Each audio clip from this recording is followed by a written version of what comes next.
सोमवार की अष्टमी का दिन जो कि बहुत ही शुभ दिन माना जाता है और यह साल में करीब 4 से 5 बारी आता है। सोमवार की अष्टमी के दिन माता पार्वती और शिव जी के मिलन का दिन है।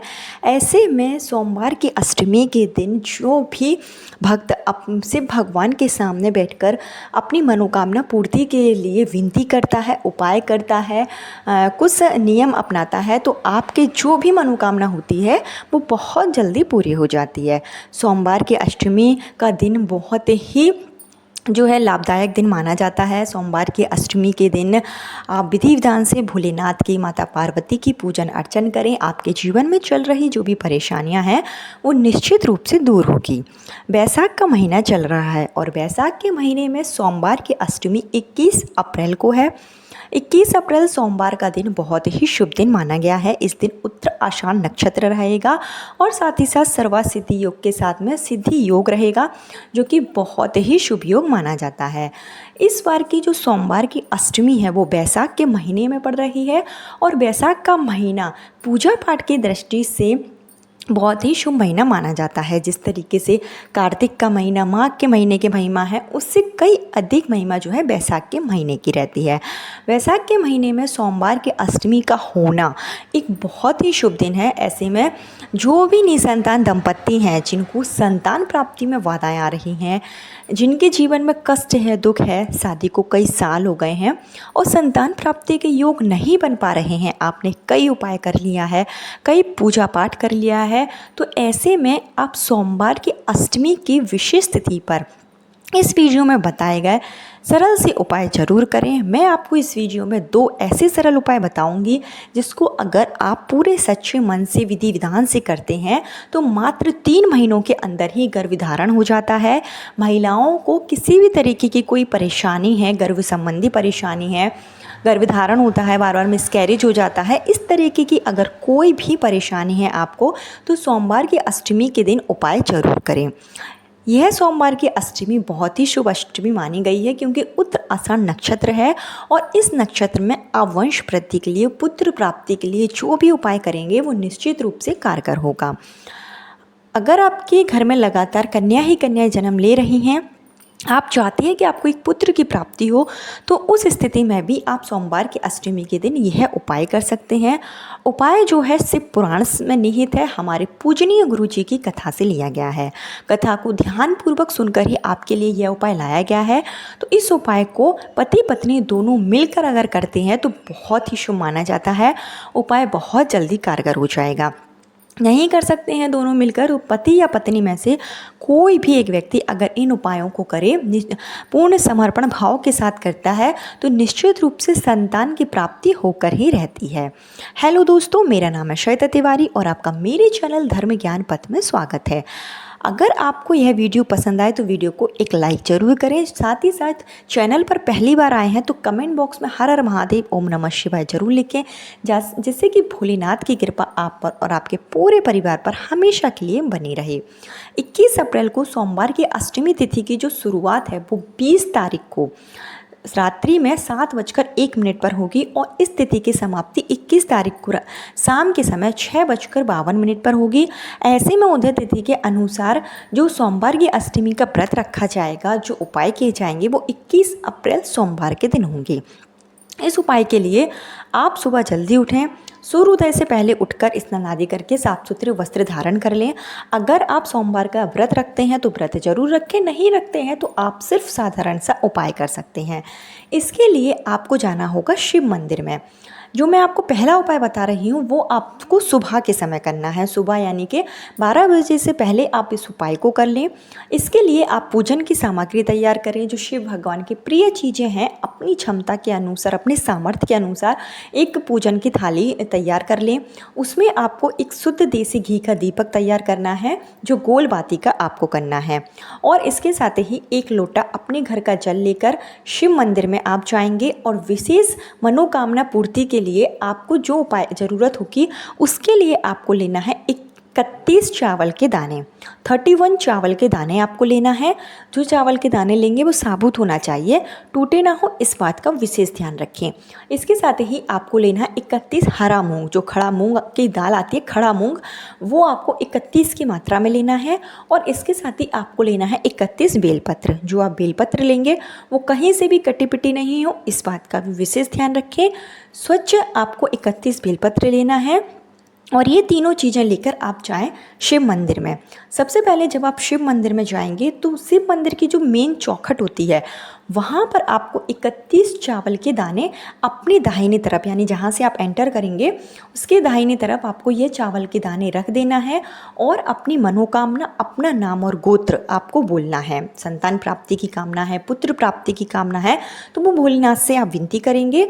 और इसके साथ ही जो आप दीपक लेकर गए थे वो भी आपको मंदिर की चौखट में ही जला देना है। इसके बाद में आप मंदिर में जाएंगे।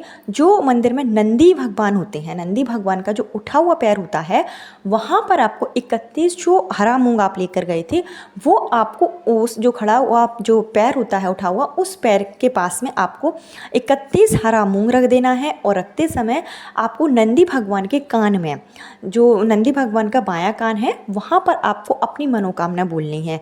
संतान प्राप्ति, पुत्र प्राप्ति, जो भी आपकी कामना है, जिस भी कामना के साथ में आप उपाय कर रहे हैं वो आप नंदी भगवान के कान में बोल दें और नंदी भगवान से विनती करें।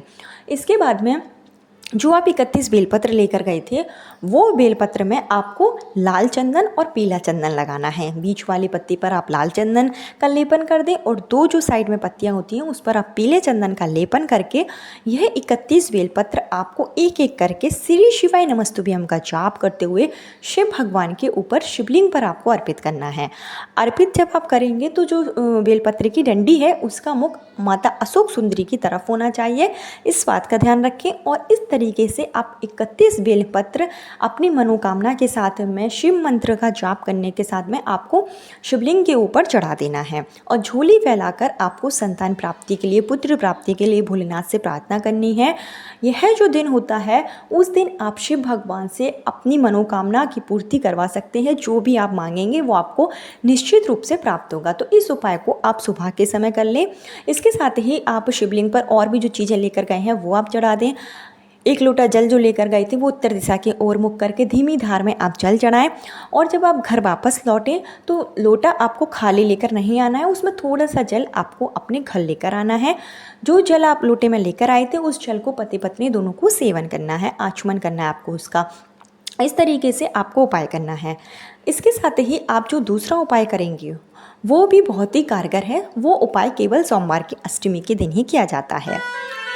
इस उपाय को जो भी महिलाएं हैं जिनको कोख बंधन है या जिनको संतान प्राप्ति की कामना है लेकिन पूरी नहीं हो पा रही है, पुत्र प्राप्ति की कामना है, तो उन महिलाओं को यह उपाय शाम के समय यानी कि प्रदोष काल में करना है। प्रदोष काल का समय जो कि सूर्यास्त से 45 मिनट पहले और 45 मिनट बाद का समय होता है, तो इस बीच में आपको उपाय करना है। इसके लिए आपको बेलपत्र के वृक्ष के नीचे जाना है। बेलपत्र का वृक्ष ऐसा होना चाहिए जिसकी छाया आप पर पड़े। तो उस बेलपत्र के वृक्ष के नीचे जाएं और अपने घर से आप खीर बनाकर लेकर जाएं। चावल के खीर बना सकते हैं, मखाने के खीर बना सकते हैं, जो भी आप खीर बनाएं वो आप लेकर जाएं। और एक ब्राह्मण और ब्राह्मणी और उनके साथ में होना चाहिए उनका लड़का, उनका जो छोटा बच्चा है वो होना चाहिए। तो आपको बेलपत्र के वृक्ष के नीचे जब आप जाएंगे तो सबसे पहले आप वहाँ की मिट्टी से शिवलिंग बना लें और उस शिवलिंग का उस महिला को जिसको गर्भ संबंधी परेशानी है पूजन करना है। शिवलिंग का आप पूजन करें, शिव भगवान पर सफ़ेद फूल आप अर्पित करें, घी का दीपक आप प्रज्वलित करें जो आपको लंबी वाटिका प्रज्वलित करना है। संतान प्राप्ति के लिए आप ये उपाय कर रहे हैं, वंश वृद्धि के लिए उपाय कर रहे हैं, तो आप लंबी वाटिका या दीपक बेलपत्र के वृक्ष के नीचे प्रज्वलित करें। और ब्राह्मण ब्राह्मणी को आपको उस दिन खीर खिलाना है और ब्राह्मणी के गोदी में आपको उनके बच्चे को बैठालकर फिर आप खीर खिलाएंगे। आप चाहें तो भोजन भी करवा सकते हैं पूरा। ब्राह्मण और ब्राह्मणी को आप पूरा भोजन करवाएं, सात्विक भोजन आप करवा सकते हैं, या तो आप खीर का ही भोग खीर ही खिला सकते हैं। ब्राह्मण और ब्राह्मणी और उनके बालक को आपको खीर का भोग जो है खिलाना है। और उसके बाद में उनकी थोड़ी सी जो झूठी खीर है वो आपको मांग लेनी है। यानी जो भी महिलाओं को गर्भ संबंधी परेशानी है वो खीर जो है ब्राह्मण ब्राह्मणी की झूठी खीर लेकर वहीं बेलपत्र के वृक्ष के नीचे आपको यह खीर खानी है।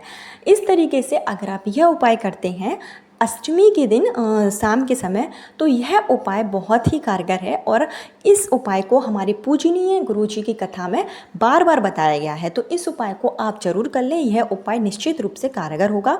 इसको आप 21 अप्रैल सोमवार की अष्टमी बैसाख के महीने के दिन जो भी महिलाएं करती हैं वो निश्चित रूप से गर्भवती होती हैं और उन्हें जो संतान की प्राप्ति होती है वो संतान बुद्धिमान होती है, दीर्घायु होती है, कुशाग्र होती है। इस उपाय को आप अपने परिवार के अन्य सदस्यों के साथ मिलकर कर सकते हैं। बेलपत्र के वृक्ष के नीचे जो है आप सभी को ले जाएं, ब्राह्मण ब्राह्मणी को ले जाएं, साथ में आप भोजन बनाकर ले जाएं। इस तरीके से आप यह उपाय करें, शिव मंत्रों का जाप करें बेलपत्र के वृक्ष के नीचे बैठकर। इस तरीके से आपकी मनोकामना निश्चित रूप से पूरी होगी। यह जो अष्टमी है वो कृष्ण पक्ष की अष्टमी है। कृष्ण पक्ष की अष्टमी यानी कि काल भैरव की अष्टमी यह कहलाती है। काल भैरव जो कि शिव भगवान के रौद्र रूप हैं। तो ऐसे में अगर आपके घर के आसपास भैरव जी का मंदिर है तो आप अपने पति के द्वारा जो है उस मंदिर में सरसों के तेल का दीपक जरूर प्रज्वलित करा दें। काल भैरव अष्टमी के दिन सरसों के तेल का दीपक अगर आप भैरव जी के मंदिर में प्रज्वलित कराते हैं तो इससे आपके जीवन के जो कष्ट होते हैं, जो दुख होते हैं वो दूर हो जाते हैं, जो आपकी मनोकामना होती है वो भी पूरी हो जाती है। तो ये छोटे छोटे उपाय हैं जिसको अगर आप अष्टमी के दिन करते हैं, सोमवार का दिन पड़ रहा है तो ये सोमवार की अष्टमी है और कृष्ण पक्ष की अष्टमी है, उत्तरा आषाढ़ नक्षत्र है। तो सारी ही तिथियाँ मतलब जो तिथि है उसमें जो भी योग पड़ रहे हैं वो बहुत ही शुभ योग है। तो आप अपने परिवार के साथ में यह दोनों उपाय जरूर कर लें। आपका जो उपाय है वो पूर्ण रूप से कारगर होगा, सूनी गोद बहुत जल्दी भरेगी। कल फिर मिलती हूँ नई वीडियो नए उपाय के साथ। जब तक के लिए ओम नमः शिवाय, हर हर महादेव।